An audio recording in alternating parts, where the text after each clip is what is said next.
Agora, a Bíblia lida e explicada com Alain Amorim. Para quem quer ouvir a Palavra de Deus de forma simples e compreensível. Olá, meu querido ouvinte, minha querida ouvinte. Estamos de volta com mais um programa A Bíblia Lida e Explicada. Eu sou o pastor Alain Amorim. Nós vamos hoje fechar o nosso estudo do capítulo 12 de Mateus, esse capítulo um pouco mais comprido. Temos estudado aí por 8 programas, esse é o 9º programa estudando esse capítulo tão rico, tão importante. E hoje, fechando esse capítulo, nós vamos estudar juntos o texto a partir do verso 46, lá no finalzinho, até o verso 50. Acompanhem comigo então, na sua Bíblia, a leitura da Palavra de Deus. Falava ainda Jesus ao povo, e eis que sua mãe e seus irmãos estavam do lado de fora, procurando falar-lhe. E alguém lhe disse: tua mãe e teus irmãos estão lá fora e querem falar-te. Porém ele respondeu ao que lhe trouxera o aviso: quem é minha mãe? E quem são meus irmãos? E estendendo a mão para os seus discípulos, disse: eis minha mãe e meus irmãos, porque qualquer que fizer a vontade do meu Pai Celeste, esse é meu irmão, irmã e mãe. Deixa eu começar esse nosso estudo chamando a atenção para o fato de que esse texto menciona 2 vezes a presença da mãe e dos irmãos de Jesus. Jesus teve outros irmãos, filhos de José, certamente não filhos de Deus, como ele era único, não é? Mas filhos de José. Jesus teve uma família. José certamente não é mencionado aqui porque ele já teria saído de cena, ele já tinha falecido, não é? E Maria, a mãe de Jesus, e seus irmãos vêm até ele para falar com ele. Certamente chamou a atenção da sua família o fato de que tinha uma grande multidão ali ao redor dele, e eles tentam vencer aquela multidão para falar com Jesus.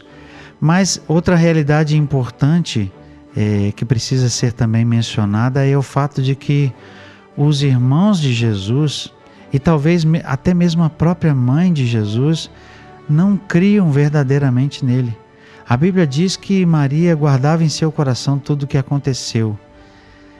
Nós não temos nenhuma indicação de que Maria rejeitou a Jesus, mas também nós não temos nenhuma indicação de que ela era seguidora de Jesus nesse tempo aqui ainda. Mas nós sabemos com certeza que os seus irmãos não criam nele, e não creram nele até depois da sua ressurreição.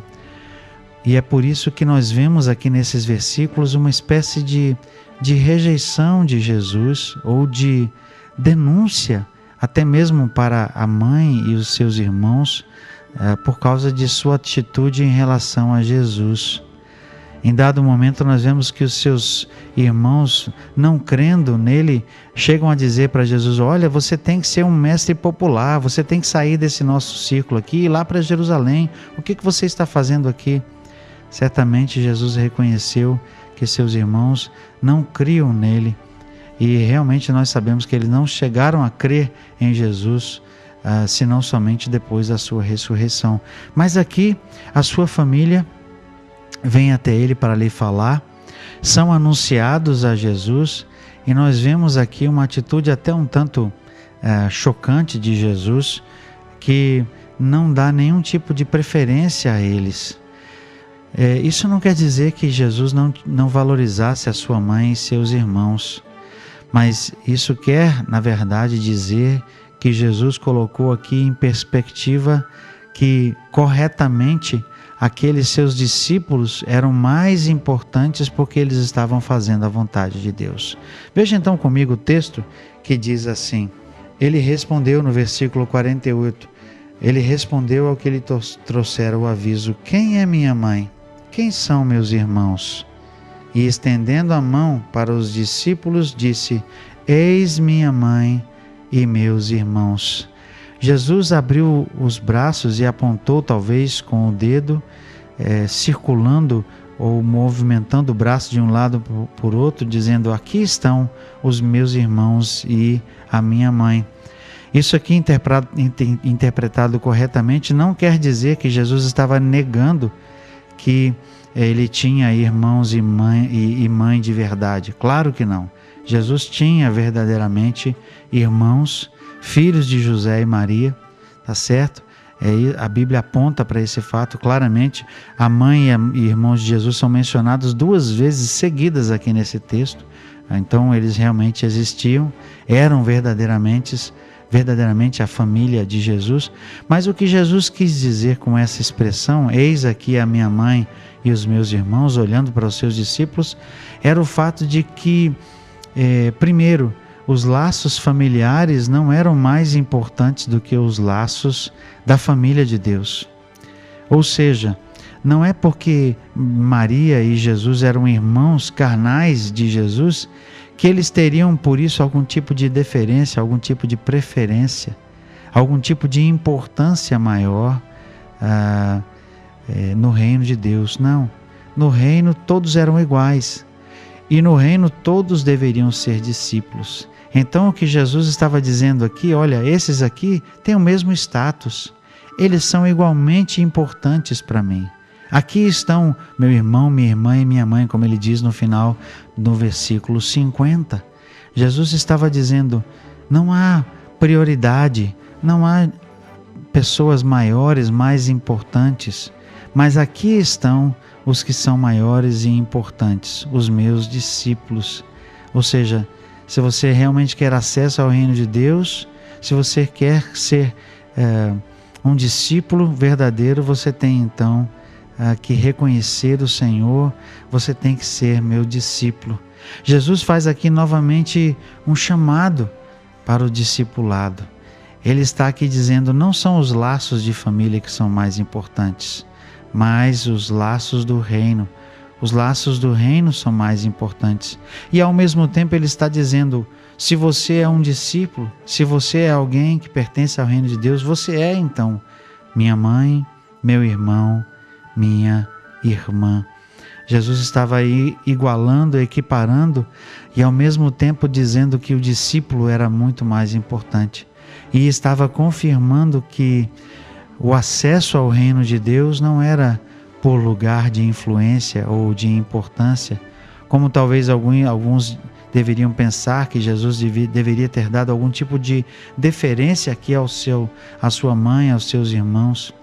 Na verdade, como nós já dissemos, de uma maneira sutil e indireta, Jesus estava, na verdade, chamando a atenção e puxando a orelha de sua mãe e de seus irmãos, porque eles ainda não criam nele. Esses que estavam perto dele, na verdade, tinham mais importância, porque esses que estavam perto dele aqui, os discípulos, na verdade, criam nele. Já o tinham reconhecido, já tinham entendido que ele era o Filho de Deus. Esses eram, na verdade, a sua família. E a sua verdadeira família, ou família de carne, mãe, irmãos e irmãs, na verdade, deveriam crer nele, para que pudessem também fazer parte da família de Deus. E eu quero encerrar esse estudo do capítulo 12, encorajando você a olhar para a sua própria vida. Você, meu querido ouvinte, que está me ouvindo, você, minha querida ouvinte, está me ouvindo aqui e que ainda não é um seguidor de Jesus, que ainda não é alguém que reconhece o Senhor Jesus verdadeiramente. Eu quero então fazer o mesmo convite de Jesus aqui. Você quer ser um discípulo? Você quer ser comparado aqui como a mãe, como a irmã ou o irmão de Jesus, ter esse status, que na verdade não é um status, mas é uma posição de ser alguém próximo de Jesus, porque não existe ninguém mais próximo de Jesus do que um discípulo dele, um seguidor dele, alguém que vai experimentar do poder, da graça que Jesus pode oferecer. Esse é o convite de Jesus. Seja um discípulo meu, me siga. Como ele disse lá num texto que a gente viu anteriormente, aprenda de mim, eu sou manso e humilde. Tome sobre você o meu jugo, o meu jugo é suave, o meu fardo é leve. Esse é o convite de Jesus para todos nós, um convite para ser seguidor, um convite para ser servo, um convite para ser discípulo. Você já tomou essa decisão? Você é um discípulo de Jesus? Tomara que sim. Nós vamos continuar o nosso estudo por esse maravilhoso livro de Mateus no nosso próximo encontro, começando Mateus capítulo 13. Até lá, que Deus te abençoe. Acesse agora nossa plataforma e baixe os podcasts www.rede316.com.br. A Bíblia lida e explicada com Alain Amorim.